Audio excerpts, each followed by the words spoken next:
नगर पंचायत अध्यक्ष और सीएमओ की मनमानी। सीएससी संचालक को पुराने नगर पंचायत से हटाने दिखाया बल। पुराने नगर पंचायत को निःशुल्क संचालन के लिए आवंटित किया था, लेकिन कलेक्टर के आदेश को दरकिनार कर नगर पंचायत सीएमओ ने भेजी किराया नोटिस। 2018 से संचालित है लोक सेवा केंद्र। नगर पंचायत ने भी निःशुल्क किया था आवंटित। अपनी ही पत्र और आवंटन का जानकारी नहीं नगर पंचायत को। जिले में निःशुल्क संचालित हो रही है कई और सेंटर, जिनसे आज तक नहीं ली है शुल्क। डोंगरगांव नगर पंचायत ने कलेक्टर के आदेशों का किया अवहेलना। खाता खुलवाना है, अंगूठा बताते कि नहीं, वेरीफाई नहीं करे अब तक 1 महीना ज़्यादा हो गया। शाम तक चाहिए और कब तक कर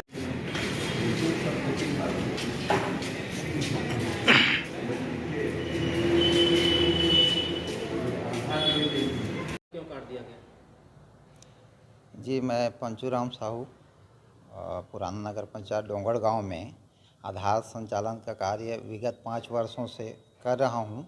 और यहाँ चूँकि पहले मैं प्राइवेट सेक्टर में कर रहा था, लेकिन उच्च अधिकारियों के आदेश दिशा निर्देशन में लिखित में जो मुझे प्राप्त हुआ कि अब गवर्नमेंट बिल्डिंग में ही आधार बनाई जाएगी, प्राइवेट में नहीं बनाई जाएगी, नहीं तो आईडी ब्लॉक हो जाएगी। तो दिशा निर्देश और कागज़ के हिसाब से कलेक्टर साहब का जो आदेश जारी हुआ, उसके हिसाब से उस आदेश को मैंने नगर पंचायत में दिया। उसके हिसाब से इनने मुझे नगर पंचायत का एक कमरा आवंटित किया स्थायी रूप से आधार बनाने के लिए और सीएससी चलाने के लिए। अब चूँकि ये चल रहा था कंटिन्यू, और आज के डेट में ई-केवाईसी लोगों को कराना ज़रूरी है पीडीएस में। उसके लिए छोटे बच्चों का 5 साल और 15 साल के बच्चों का अनिवार्य रूप से मैंडेटरी बायोमेट्रिक करना है, जिसके लिए अभी बहुतायत संख्या में भीड़ लगी हुई है। रोज़ 200, 400, 500 की संख्या में, हज़ारों की संख्या में लोग आते हैं, दूर दराज से आते हैं, छोटे बच्चे लेके आते हैं। इस वक्त नगर पंचायत द्वारा मुझे लगातार 2-3 नोटिस जारी की गई, जिसमें पहला नोटिस में उनने कहा कि आप 3 दिन के भीतर इसको खाली करना है नगर पंचायत को, और अन्यथा की स्थिति में कार्यवाही की जाएगी। तो आपको खाली क्यों कराना चाहते हैं? क्या उनको कलेक्टर का आदेश हुआ है? अभी ये तो नहीं मालूम, लेकिन दूसरा नोटिस में उनने जिक्र किया है कि मेरे ऊपर 1,41,000 का किराया वसूलना चाह रहे हैं। और मैंने पूछा कि ये किराया क्यों वसूलना चाह। ये नगर पंचायत जो पुराना नगर पंचायत है आवंटित हुआ था, तो क्या उस पत्र में शुल्क का उल्लेख हुआ था? महोदय जी, मैं बता दूं कि कलेक्टर सर द्वारा जो जारी पत्र है उसमें कहीं पर भी कोई नियम शर्तें नहीं है कि हमको किराया देना है या बिजली बिल पटाना है।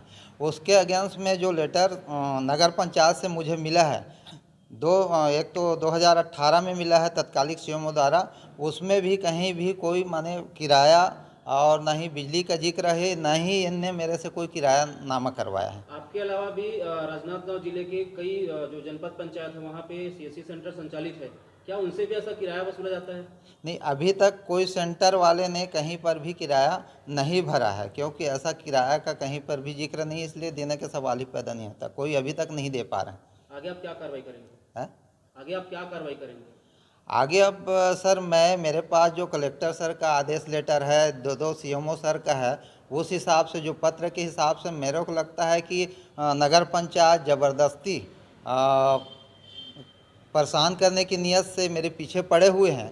और यहाँ तक बता दूं कि अभी 1 हफ्ता पहले मेरे गैर हाजिरी में यहाँ पे आधार की काम चल रही थी, काफ़ी संख्या में लोग थे, और बिना कोई सूचना के खंभा में चढ़ के लाइट काट देते हैं। तो मुझे जब दूसरे दिन पता चलता है बाहर से, तो मैंने लिखित और मौखिक तौर पे बिजली ऑफिस में कंप्लेन किया। तो वहाँ के जब कर्मचारी आए सुधारने के लिए, तो देखे कि ऊपर से कटा था बिजली पोल से। तो वो जब चढ़े सुधारने के लिए, तो एक नगर पंचायत का कर्मचारी दीपक मेश्राम द्वारा उनको आके रोक दिया गया कि बिजली जो है विद्युत विभाग काटी है फिर नगर पंचायत कर्मचारी? नगर पंचायत के कर्मचारी काटे हैं। तो ऐसा क्या नियम है क्या कि नगर पंचायत के अधिकारी जो हैं विद्युत को काट सकते हैं? अब ये तो मेरी जानकारी में नहीं, इसके बारे में नहीं बता पाऊँगा, उतना ज्ञान नहीं है कि क्या है कैसा है कानून कायदा जी। लेकिन इतना बता सकता हूँ कि उनने आके रोका कि नगर पंचायत द्वारा अवरुद्ध किया गया है, काटा गया है, आप लोग इसको नहीं जोड़ेंगे, तो वो लोग अपने पैर चले गए।